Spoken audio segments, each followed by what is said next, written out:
মধ্যরাতে মদ্যপ অবস্থায় নোবেলের মারামারি, অতঃপর গ্রেপ্তার।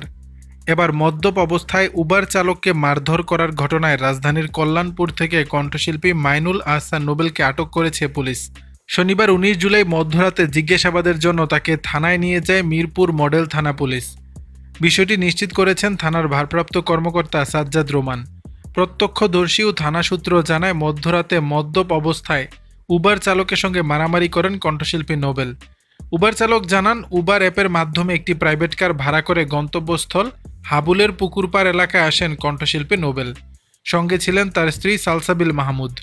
গন্তব্যস্থলে যাওয়ার পরও নোবেল গাড়ি থেকে নামতে চান না, উদ্ভট কথাবার্তা ও গালাগালি করতে থাকেন। এভাবে তারা দুজন তর্কে জড়ালে এক পর্যায়ে নোবেল উত্তেজিত হয়ে ড্রাইভার আকবর হোসেনকে মারধর করেন। ঘটনা দেখে উৎসুক জনতা জড়ো হন এবং নোবেল জনতার তোপের মুখে পড়েন। পরে ঘটনাস্থলে যায় মিরপুর থানা পুলিশ। আটক করা হয় নোবেল, ভাড়ায় চালিত গাড়ি ও ড্রাইভারকে। দর্শক, বিষয়টি নিয়ে আপনাদের মতামত জানাবেন নিচের কমেন্ট বক্সে।